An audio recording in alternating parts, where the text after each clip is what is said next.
Okay, there we go. Okay. We'll do a 3, 2, 1. Yeah. Make sure it's still capturing. Okay. All right. 3, 2, 1. All right. Play. Got it up? Yep. Okay, we are live. So,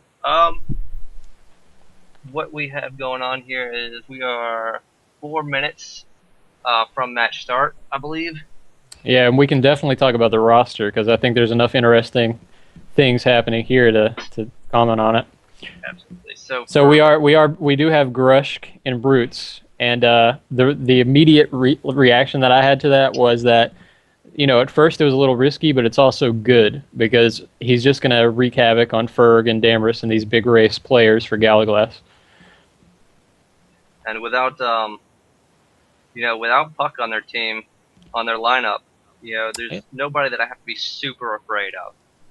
Um, with Damerus and Symiad, and Fardoc, there's still always the risk of dispels and blinds and things of that nature. Well, I'm curious to know, going in, did you tell Auorodict to dirt any of the dispellers? Because then you'd only have to worry about one. Yes, we went in planning to keep Symiad blind because he was the caster that I was concerned about. Okay. Yeah, because Fardoc's not. I mean, he'll get the dispels off, but unless the team is on you, they're not going to do as much damage. So that was a good choice. And he's also going to be a little more focused on, healing his team and curing blinds and things of that nature. Mm-hmm. Symiad doesn't have to deal with any of that. He doesn't have curatives. He doesn't have healing. All he's got in the way of casting is dispel and chain. Singer acid blast. Not really that much of a threat. Right. And another interesting choice that's made is there's a noticeable absence of Branzel. So you're fielding Grumf, and you got the healing and the Meteo. And I imagine that a priest is a good thing to have on your hands when you're fielding a barbarian. More than that, though, it's also the ER for Dxutim. Give him that extra mana, that extra oomph. Mm-hmm. And then there's also another thing, which I'm not sure how much it played into this. I'd have to ask Gallowglass. Grushg. Yeah. If you're following the 3-letter rule, you're gonna have a little problems. You gotta bump that up to the 4-letter rule. We will cast this a bit later, so I won't go into it too much. But before the match, Hydra versus Stars, I told the group, we have Azri and then there's Azla. So make sure that you top the 3 letters. And then halfway into the match, Perrin chokes Azri. So it is something you got to be cognizant of. But yeah, so I don't know how much that played into how much I got cast on. It could have been they were throwing some spells at me that ended up hitting Grumf. I don't know. Mm-hmm. And it looks like we're going into it, and Brutes are well prepared with those Misties. For sure. We're Brutes. We got everything under control. And I apologize, the or the video quality is a little poor on this one. Something happened when it got recorded. So you might have a little bit of trouble reading some things. I'm sure most everybody here listening played Atari, so you just have to adjust a little bit. Alright, so we've got a couple of early cones coming out, but early dispel on Ferg, it looks like. His saves didn't hold up too well, but here's the prettiness. Here's what you gotta look for. And I wonder if that's with protection down. It's got to be, because the Meteo is doing devastates, and then they were not protected against me for at least the first half of the match. Yeah, you already got Ferg in red, and he's pretty much the breakout player for Gallowglass recently. Yeah, it did not go. And you can see he's a little worried. He's shielding up there. He's like, I don't know why I'm taking so much damage, but it needs to stop. But yeah, I mean, just the raw damage output, and this is a case where Meteo is exactly as scary as it looks, because there are no charmies in that wall of text. Mm-hmm. That's tough, man, especially with Grushg just pounding on people. Mm-hmm. So this is why I like to play. I get to catch people by surprise and just go to town. There is a lot going on here. It looks like you know, Damerus isn't pro'd. Ferg is doing single backstab damage, which means you probably didn't up haste. Mm-hmm. We do have, I think this has already happened. It's just hard to pay attention to. Damerus, I believe, has already no-iced me at this point. So I'm Okay. blind for the next, like, 3 ticks. Yeah, you're taking a few dispels here. Nothing too bad. No, nobody's capitalizing on it, so, you know, that's just off time. That's all it is. And they are on me, but, you know, when you're this spell bait, I wear a shield. Like, 100%. If I'm going to get cast on, I'm wearing a shield. I'm not taking those dual wield unspelled rounds. It's not going to happen. So even if I do get dispelled, I've got the defenses to keep myself All right, safe. so here's what I'm curious about. You are doing so much damage to this team. You're doing disembowels to Symiad. You were doing it to Ferg. Is it that they're not protected against you? Because it seems like protecting good would be a no-brainer here. You want to protect against Auorodict. You want to protect against Grushg. Well, Grushg is not good aligned. Giant ogres. Oh, he's not good. He's neutral. Okay. Yeah, giant Okay. ogres can't be good aligned. So they did protection good, and that just gives you free reign. Correct. They're either protected against good or against Dxutim. Okay. I had him mixed up in my head. I thought I'm always thinking of Branzel and Auorodict, but yeah. So yeah, I'm doing crazy damage because. So that's another reason that you would field against a melee team is they're probably not going to protect against you. Mm-hmm. Especially if they think they're going to be able to take me out quick. You know, if you don't usually protect against the person that you're trying to kill first, because they're going to be on the field for a short amount of time. Yep. Yeah. Absolutely. Still doing all this damage on Symiad. For this whole first round, you know, I have free reign pretty much. They're all protected wrong, and they suffer for it, for sure. Well, here's another thing. If they're not protected against you, then Grumf's Medio is still doing all this damage. So I'm wondering if Pro is up at all. Because look at that, he's doing massacres on Symiad. Mm-hmm. Medio is beastly. That's all I'm gonna say about that. Medio, pretty good spell. Shouldn't be doing that much though. That's the thing. It's interesting because, you know, last season Grumf was our healer sub. You know, he was who we put in when Branzel couldn't make a match. This season, it's a whole new ball game. You know, he's a primary player now because not only is Medio, he, you know, got High Priest. Medio is crazy, but he's also had 2 years of some planning experience and play experience in PK that he did not have in previous seasons. So he's actually a much stronger player than he was in previous seasons.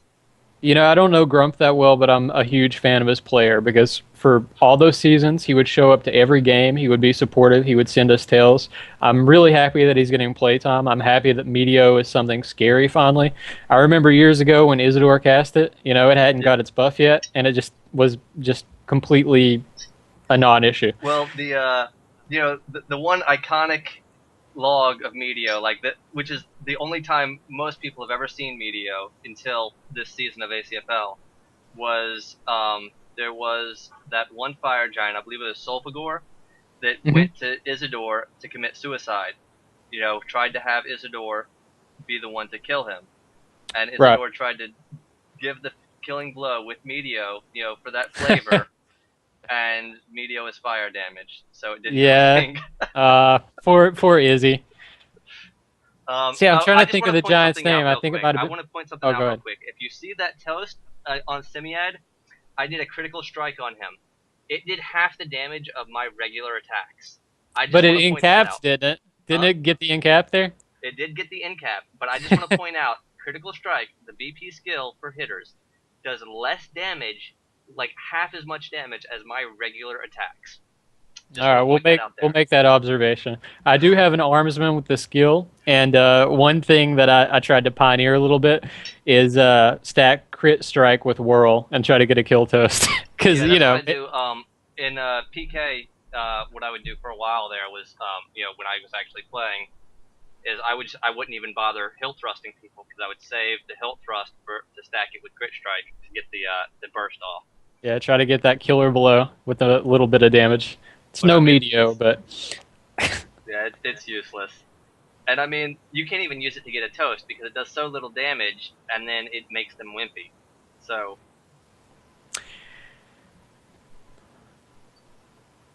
okay, But Grumf picking up the flag here.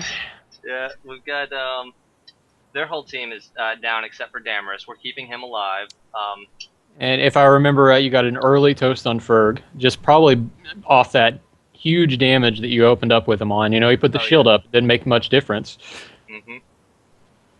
And just yeah, right now we're keeping Damerus alive. Dxutim is actually having a lot of fun with him with web. That's why if you watch Damerus took a blind. I wonder if that does the is the blind message on Noaz the same? No. Oh, it's not. Okay.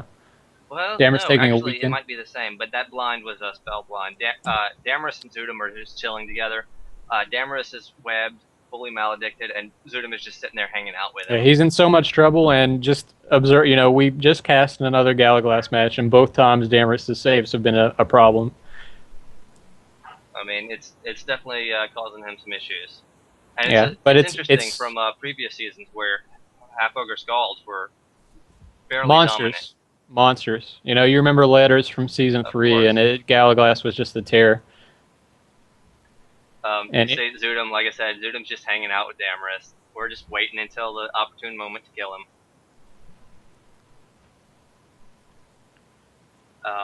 Looks like Ferg is back out. Ferg is out. Fardoc is out. You know, they're all coming back in.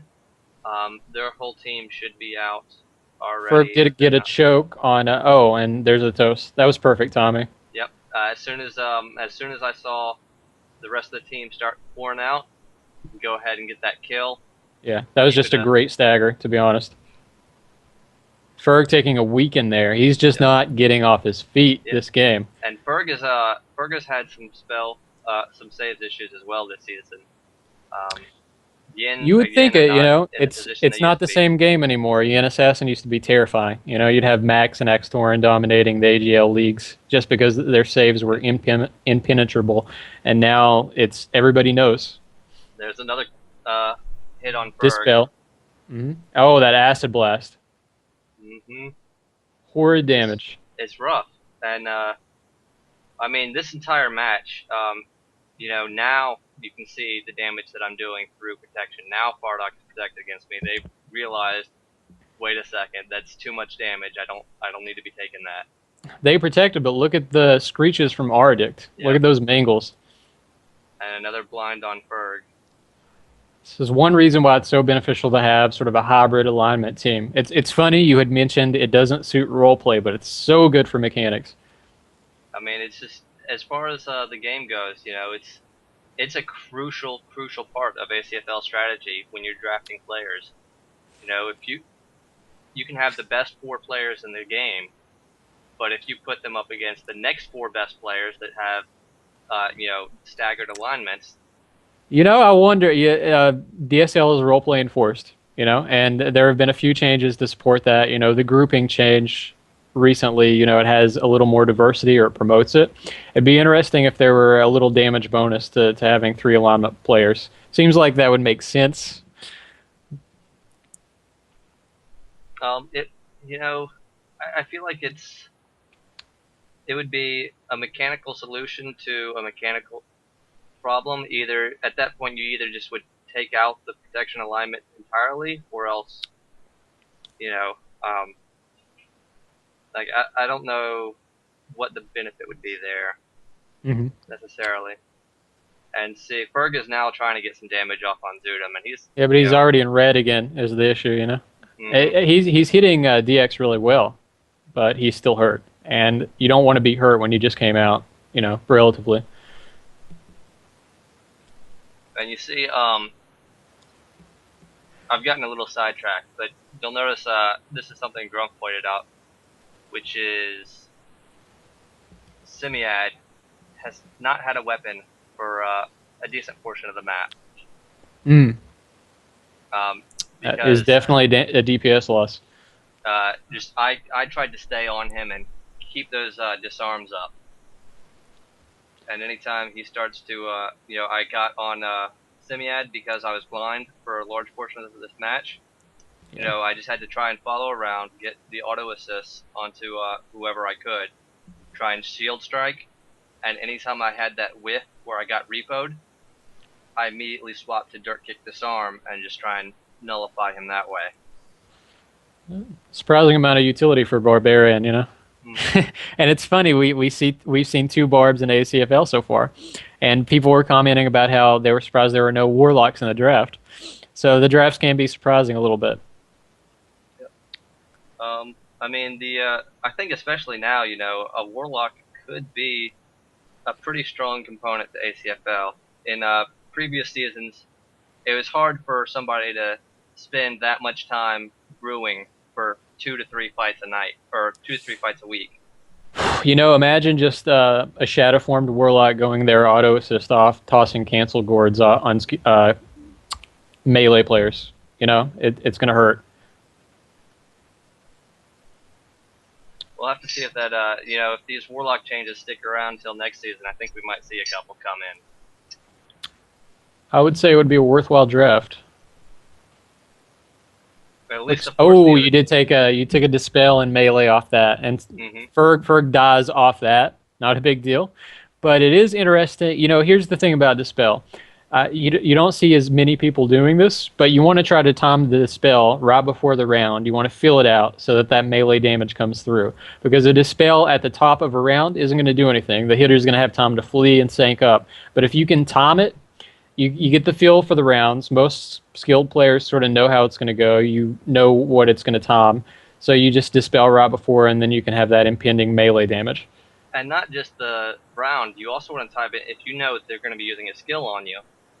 This is how, with my Invoker, I would get a lot of kills, is you wait and hold off on that dispel until the moment their skill lag wears off and that the next skill attempt is going to come through. And then if you do hit that dispel, they don't have time to tilt, they don't have time to quaff a potion, and they're going to have 2 unsanked rounds that you have to play with. Yeah. And in this spell damage climate, that is so much trouble. I mean, Brutes have 2 flags now. We have Zudum one thing you want to notice, Fardoc did cap early to try to delay the 3-0. So that's why it hasn't quite ended yet, but it's about to. It's too much damage. They haven't been able to if you're not able to kill me in a setup like this, or at least push me off to the side and make me useless, then you've got Dxutim, who can deal out so much damage. Well, Grushg has been huge this particular fight because you pretty much ended Ferg's run. Like, Ferg has been a non-issue this whole game. He's, like, in the past few matches, been really tough on the other players. But you stayed on him most of the match. You haven't taken that much dispel damage.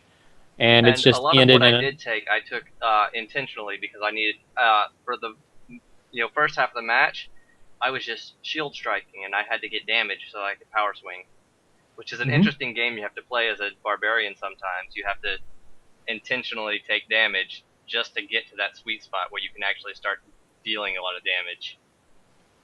Yeah, barbarian play is definitely interesting. I wouldn't have expected to see it in ACFL as much as we have. But, Grindel is basically a part of the starting lineup, and Grushg can fill those niche spots. I mean, it's definitely a niche play, but against the right compositions, this happens. Especially when it's not pretty. When you have the right alignment set up, that's a big factor. If I was evil aligned, me and Dxutim both evil, does this happen?